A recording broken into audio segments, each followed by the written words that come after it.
What's up, everyone? This is Ignatius. I wanted to give you all another daily update on where Hollow Palm is at, what things I've experimented with today, what seems to be kicking, and I'll go over changes to the guide and show some gameplay. Um, TLDR, Hollow Palm is wrecking. My updates to the guide sort of talk about some of the damage breakpoints that I'm hitting. Also talk about how I've not gone into the end game and understand how Flicker Strike was changed compared to how the patch notes said it was going to be changed. There has been a gap in communication from GGG there. I think we're going to be swapping out for Falling Thunder, which I'm already experimenting with in the campaign, and it looks very strong. I did mess with Falling Thunder and POB before the leak, and it was equivalent to Flicker. Flicker was a little bit higher potential.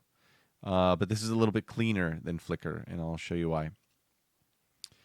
Within the guide, what I've been really careful to do is to go into these three tiers.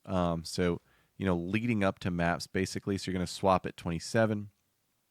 27 to 43 is going to get you out of Act 3. 44 to 54 is going to get you out of Act 4, maybe even past the first interlude, which is where I got to. Let me go over what's key here. The gems are up to date. Just follow them. You should be good. If you see more spirit than you have, I have an amulet with spirit, and you have to toggle things off. Always leave companion on. You can decide on your clears. Here, you're going to see a lot more than the spirit that you have, and that is because we have a boss swap. I'll go over that. Passive tree, I think this is very fine-tuned. Done a lot of messing with this. Here's where we're at. So companion nodes. These are like 200 DPS a node. We need maim for crit. Second ascendancy point, because they unnerfed, is crit strike, and we are at about like 15 to 20% already with no crit nodes. Fantastic. And then work your way down to Falcon Dive. Now, if you keep going, there's a couple of things you could do. There is a damage with Lucky node here, Spring Hair, with some evasion on the way. That's pretty solid. Most importantly, there's Pinpoint Shot, which gives you accuracy rating equal to your crit hit chance. So when you start stacking accuracy, which you should consider now, because you have Falcon Dive, and you have crit strike. We're getting into the Amazon dream. At some point, and I'm saying all of this in case some of you are farther along than me, a lot of you are, you're not sure what to do. At some point, probably when I finish the interlude, I'm going to drop all the companion nodes. I'm going to drop the resonance tech. I'm going to tech in all the crit nodes that I can find that are good. This wheel here is really good. This wheel here is good. This wheel here is good. We got a wheel down here that's good. Yeah, you won't have enough points to get them all, but you got to max out your crit chance. And once you do that, Pinpoint Shot becomes really good, and we start leaning really hard into crit-based build. You could even go with a hybrid ES evasion piece to increase your base crit. If you wanted to go more ES, you could hit 100% crit, but it will slow down your attack speed quite a bit. Not sure if I'd recommend. Anyway, the hyper endgame I still need to solve for myself in terms of making it the best that it can be. This tree is still okay. These don't work, so I need to change those. And then obviously this is very power charge dominant for bossing. So yeah, there's still a lot to refine on my end with the absolute ultimate end game. But if you get to here, just know at some point you're pulling companion nodes off and you're going to be toggling over to crit as your main focus for stats. Accuracy, crit, and yeah, that's pretty much it about that. Okay, I took everything related to bows and spears and gas arrow, moved them down here in my guide just to kind of get them out of the way. It was a pain in the butt to load the guide and have to scroll forever. I realized that. Sorry that was there.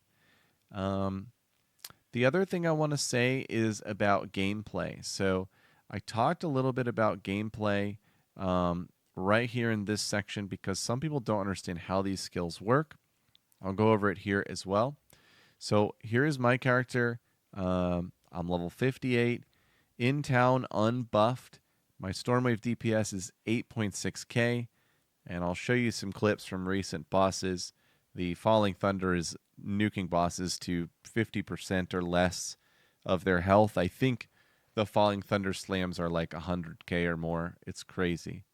And then, yeah, there's 2 techs here. So I'm going to go down and just like fight in this random area. This is like where I'm at right now. And I'll show you some of the combat.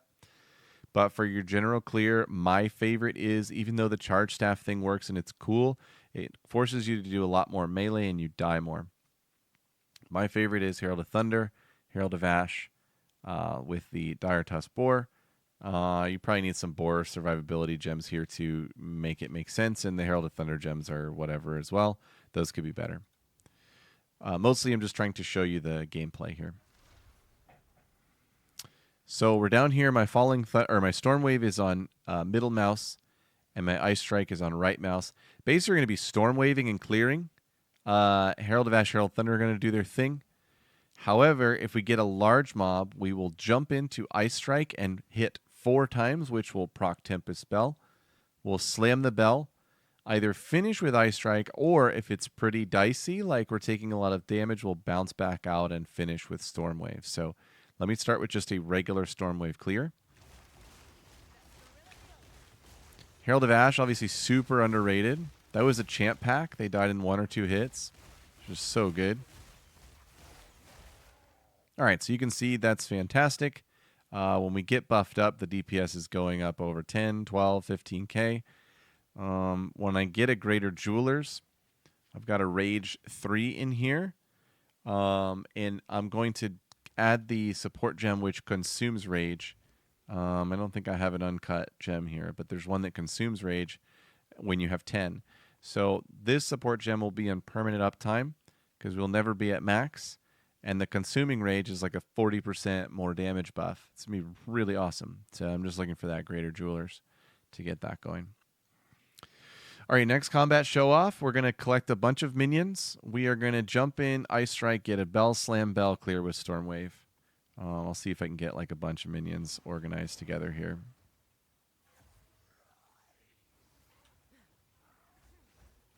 There we go. So this is Rippy. We don't want to just Ice Strike in here. We'll die.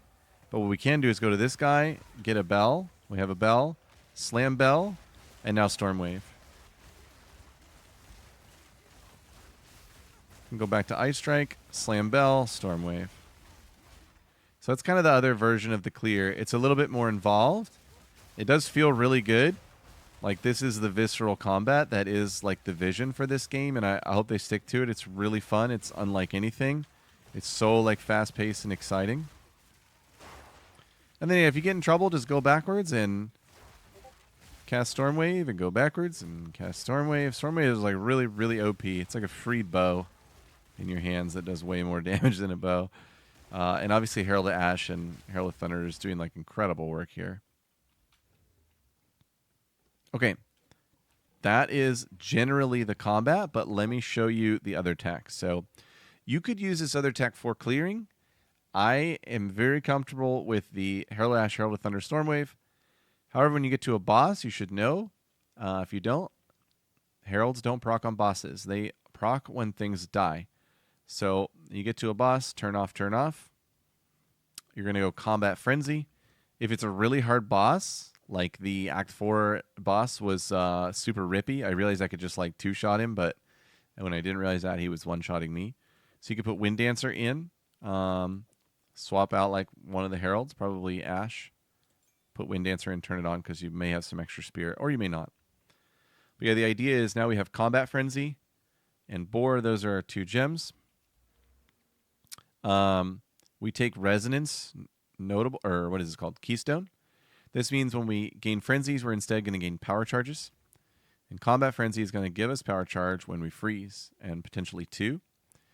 We're going to use the Power Charges consistently to use Charge Staff, which is going to buff our damage and sort of change how Ice Strike dashes around. And that's the part I really want to show off. It makes it so you can do permanent Ice Strike if you can survive it. So what we're going to do is we're going to go freeze some minions, get some power charges. You'll see them up here or swirling around me. And we're going to cast Charge Staff. Oh, no. First, we're going to die. And this is why I'm cozier with the other build. Right there is why. It's good to see me die in these videos. So that way when you die, you're not like, oh, why am I not really awesome and not dying? See, we're going back to Stormwave anyway because those guys were too rippy. Those monsters are traditionally rippy anyway from Act 2. All right, we have 3 power charges. We're going to hit Charge Staff. Let me snapshot. So with Charge Staff, our out of combat is now 10k. That's really good. And you're going to see these 2 little charge bolts on my hands, which are really sweet looking.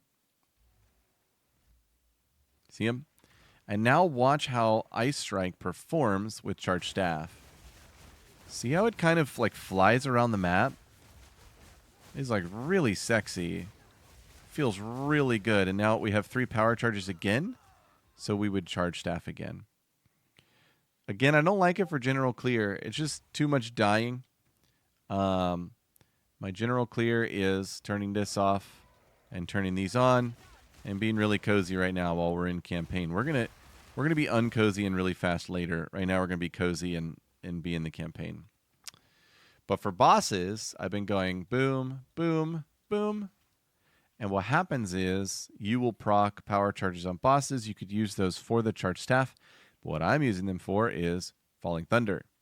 So Falling Thunder, this is like a, just think of it as like a big AoE nuke. Boom. It does that. But when everything procs, you'll see like a bunch of fissures split out of it. And it can be shotgunned on the boss. Shotgunning meaning you put it in the boss hitbox and all the projectiles hit the boss. Even though they're splitting out in different directions, they all hit if you're right on the boss. So we've got Ambrosia in here. This uses our mana flask charges to give us extra lightning damage. We've got Fist of War, which ancestrally boosts us. If you can get Fist of War 3 on here, that's a double ancestrally boost. And then we have Salvo, which is giving us 6 additional projectiles when it's all charged up.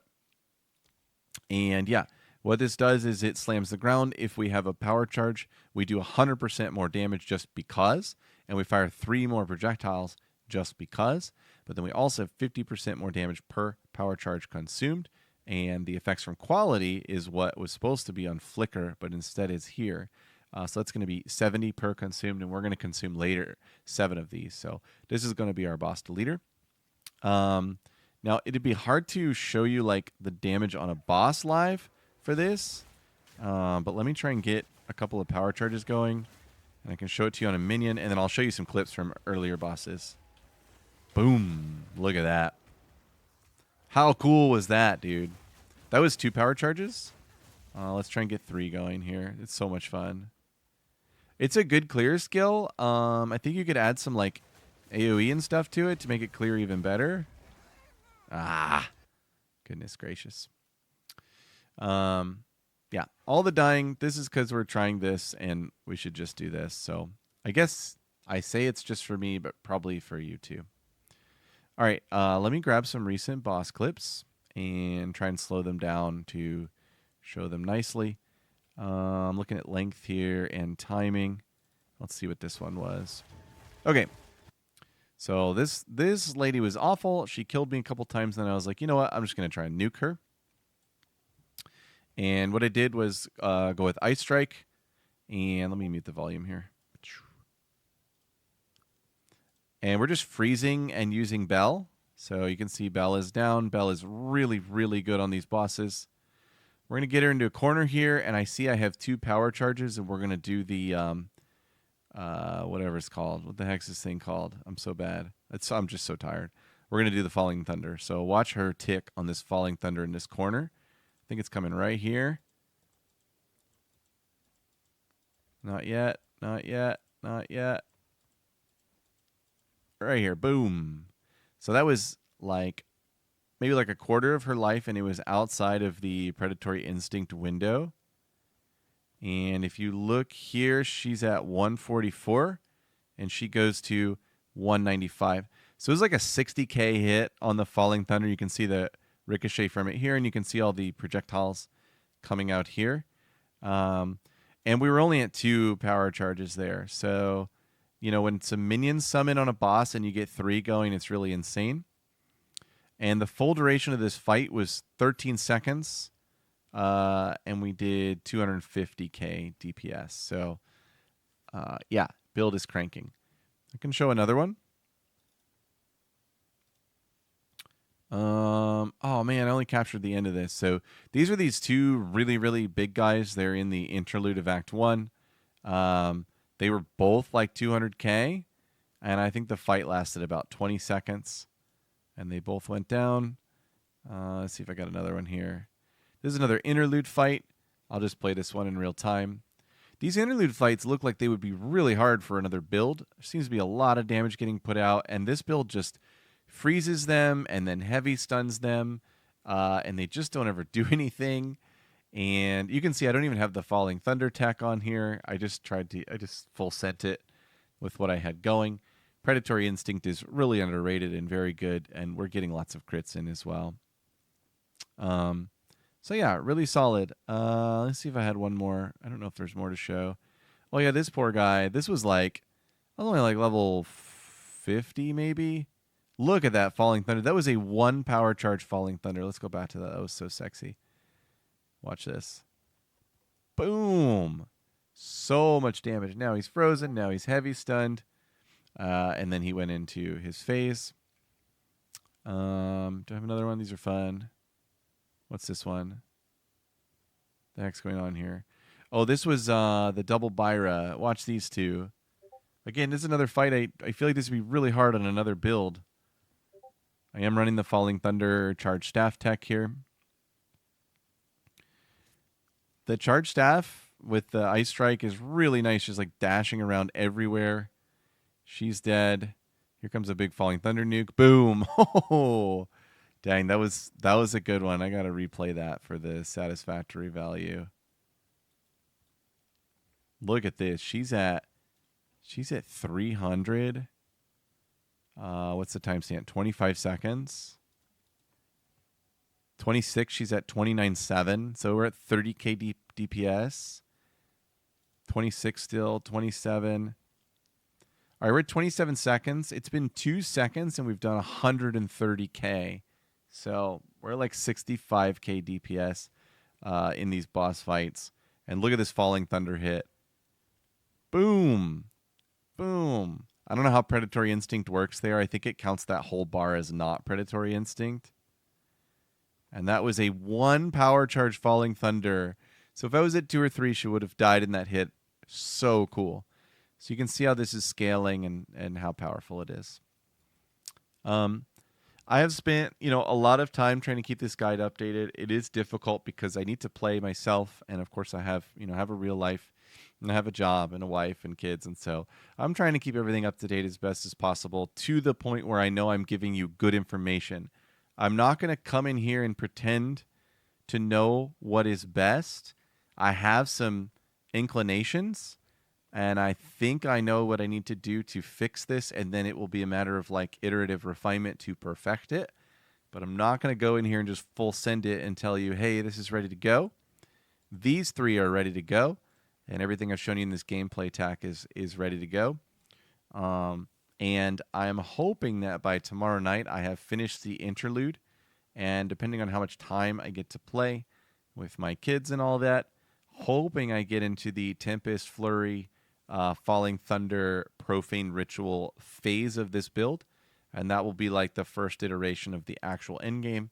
And at that point, I could maybe throw out what a full tech looks like with an asterisk of like, this is going to change as I get better and better at it.